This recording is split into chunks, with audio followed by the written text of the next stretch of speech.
ಇದೀಗ ನಮ್ಮೊಂದಿಗಿದ್ದಾರೆ ಬೆಂಗಳೂರಿನ ಹೈಕೋರ್ಟ್ನ ಸೀನಿಯರ್ ಅಡ್ವೊಕೇಟ್ ಆಗಿರುವಂತಹ ಡಾಕ್ಟರ್ ಅರುಣ್ ಶಾನ್ಭೋಗ್ ಇವರು. ಅವರ ಮಾತುಗಳಿಗಾಗಿ ಕಿವಿಗೊಡೋಣ. ಸರ್ ನಮಸ್ತೆ.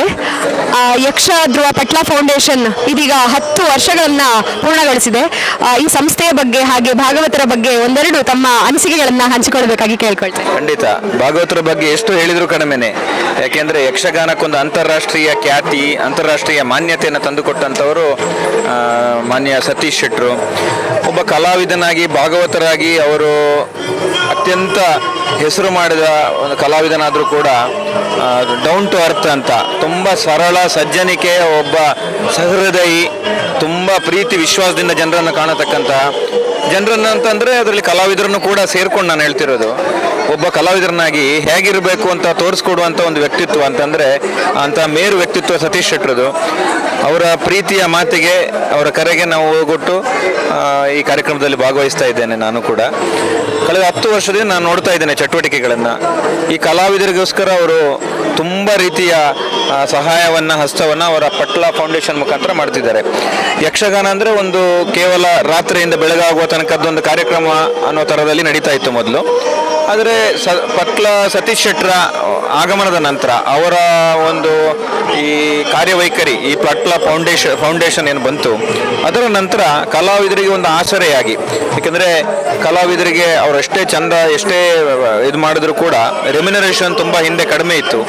ಹಾಗೆ ಅಂತೇಳಿ ಅವರ ತ್ಯಾಗ, ಅವರ ಡೆಡಿಕೇಶನು, ಅವರು ಕೊಡುವಂಥ ಸಮಯ ತುಂಬ ಇತ್ತು. ಆದರೆ ಅವರಿಗೊಂದು ಸೇಫ್ಟಿ, ಸೆಕ್ಯೂರಿಟಿ ಇಂಥದ್ದೆಲ್ಲ ಇರಲಿಲ್ಲ. ಹಾಗಾಗಿ ಅವರಿಗೊಂದು ಆಶ್ರಯವನ್ನು ಕೊಡುವಂಥದ್ದು, ಅವರಿಗೊಂದು ಸೇಫ್ಟಿಯನ್ನು ಕೊಡುವಂಥದ್ದು, ಅವರಿಗೊಂದು ಸೆಕ್ಯೂರಿಟಿಯನ್ನು ಕೊಡುವಂಥ ಕೆಲಸ ಪಟ್ಲ ಫೌಂಡೇಶನ್ ಮಾಡ್ತಿದೆ.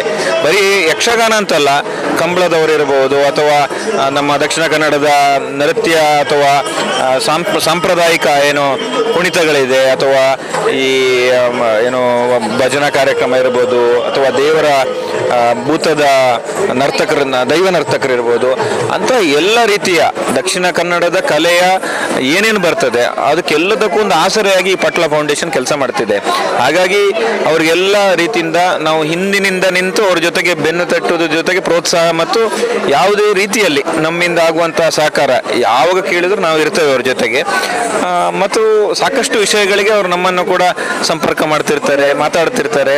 ಅವರಲ್ಲಿರುವಂಥ ಒಂದು ಸ್ನೇಹ ಹೃದಯ ಏನಿದೆ, ಆ ಸ್ನೇಹ ಜೀವಿ ಅವರು ಅಂತ ಹೇಳ್ಬೋದು. ಅದು ಎಲ್ಲರನ್ನೂ ಒಂದು ಅಟ್ರಾಕ್ಷನ್. ಇಷ್ಟು ಜನ ಇವತ್ತಿಲ್ಲಿ ಸೇರಿದ್ದು ನೋಡಿದರೆ ಗೊತ್ತಾಗ್ತದೆ.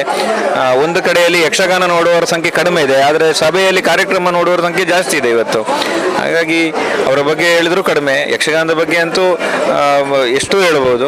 ಅದು ದಕ್ಷಿಣ ಕನ್ನಡದ ಗಂಡು ಕಲೆ ಅಂತ ನಾವು ಕರಿತೀವಿ, ಅಥವಾ ಅದನ್ನು ಕಲೆಯ ಒಂದು ಆರಾಧ್ಯ ದೈವ ಅಂತ ಹೇಳಿದ್ರೆ ಅದು ಯಕ್ಷಗಾನ ಅಂತ ಹೇಳ್ಬೋದು. ಕಲೆಯಲ್ಲಿ ಏನೋ ಒಂದು ಮುಕುಟಪ್ರಾಯ ಏನಿದೆ ಯಕ್ಷಗಾನ ಅಂತ ಹೇಳ್ಬೋದು. ಯಾಕೆಂದರೆ ಇಲ್ಲಿ ಸಂಗೀತ ಇದೆ, ನಾಟ್ಯ ಇದೆ, ವಾದ್ಯ ಇದೆ, ಅಭಿನಯ ಇದೆ, ಎಕ್ಸ್ಪ್ರೆಷನ್ಸ್ ಇದೆ. ಸೊ ಒಂದು ಕಾಂಪ್ರಹೆನ್ಸಿವ್ ಒಂಥರದ ಒಂದು ಪ್ರೆಸೆಂಟೇಷನ್, ಅದು ಕಥಾ ಕಾಲಕ್ಷೇಪ ಇರಬಹುದು, ಅಥವಾ ಒಂದು ಪುರಾಣ ಪ್ರಸಿದ್ಧ ಒಂದು ವಿಷಯ ಇರಬಹುದು, ಕಥೆ ಇರಬಹುದು, ಅಥವಾ ಒಂದು ಯಾವುದೋ ಒಂದು ಕಾಲ್ಪನಿಕನೂ ಇರಬಹುದು. ಆದರೆ ಅದನ್ನು ಜನರಿಗೆ ಮನಸ್ಸಿಗೆ ಮುಟ್ಟುವ ಹಾಗೆ, ಅವರವರಿಗೆ ಅರ್ಥ ಆಗುವ ಹಾಗೆ, ಅವರವರ ಭಾಷೆಯಲ್ಲಿ ಅವರಿಗೆ ಅರ್ಥವಾಗುವ ಹಾಗೆ. ಕೆಲವರಿಗೆ ಕೇಳುವುದು ಇಷ್ಟ ಇರ್ತದೆ, ಅಂದರೆ ಆವಾಗ ಕೇಳುವವರಿಗೆ ಭಾಗವತರ ಹಾಡು ಕೇಳ್ತದೆ, ಅರ್ಥಧಾರಿಗಳೆಲ್ಲ ಅರ್ಥ ಕೇಳ್ತದೆ. ಕೆಲವರಿಗೆ ಕುಣಿತ ಇಷ್ಟ ಇರ್ತದೆ, ಆವಾಗ ಕುಣಿಯುವವರದು ನೋಡ್ಬೋದು ಕುಣಿತನು. ಸೊ ಕೆಲವರಿಗೆ ತಾಳ ಇಷ್ಟ ಆಗ್ತದೆ. ಸೊ ನೋಡುವವರಿಗೆ, ಕೇಳುವವರಿಗೆ ಎಲ್ಲರಿಗೂ ಆಗುವಂಥ ಒಂದು ಕಾಂಪ್ರಹೆನ್ಸಿವ್ ಪ್ಯಾಕೇಜೇ ಯಕ್ಷಗಾನ. ಪಟ್ಲ ಸತೀಶ್ ಶೆಟ್ಟಿ ಭಾಗವತರಿಗೆ ಒಂದೆರಡು ಶುಭ ನುಡಿಗಳನ್ನ ಆಡೋದಾದ್ರೆ? ಖಂಡಿತ. ಅವರು ಈ ಯಕ್ಷಗಾನಕ್ಕೆ ಅವರು ಸಲ್ಲಿಸ್ತಿರುವಂಥ ಸೇವೆ ಏನಿದೆ ಅದು ಅವರನ್ನು ಇನ್ನೂ ಎತ್ತರಕ್ಕೆ ತಗೊಂಡೋಗ್ಲಿ. ಯಕ್ಷಗಾನ ಇನ್ನೂ ವಿಶ್ವವಿಖ್ಯಾತಿ ಈಗ ಏನಾಗ್ತಾ ಇದೆ ಅದಕ್ಕಿಂತ ಇನ್ನಷ್ಟು 10 ಪಟ್ಟು 100 ಪಟ್ಟು ಆಗಲಿ.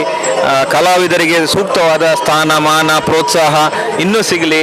ಯಕ್ಷಗಾನ ನಮ್ಮ ಗೆಲ್ಗೆ ಅಂತ ಹೇಳ್ತೇನೆ. Thank you sir, thank you so much. Thank you. ನಿಖರ ಸುದ್ದಿ, ಸದಭಿರುಚಿಯ ಕಾರ್ಯಕ್ರಮ. ನೀವು ನೋಡ್ತಾ ಇದ್ದೀರಾ ಕಹಳೆ ನ್ಯೂಸ್, ಸಮಾಜದ ಜಾಗೃತಿಗಾಗಿ ವಸ್ತುನಿಷ್ಠ ವರದಿ.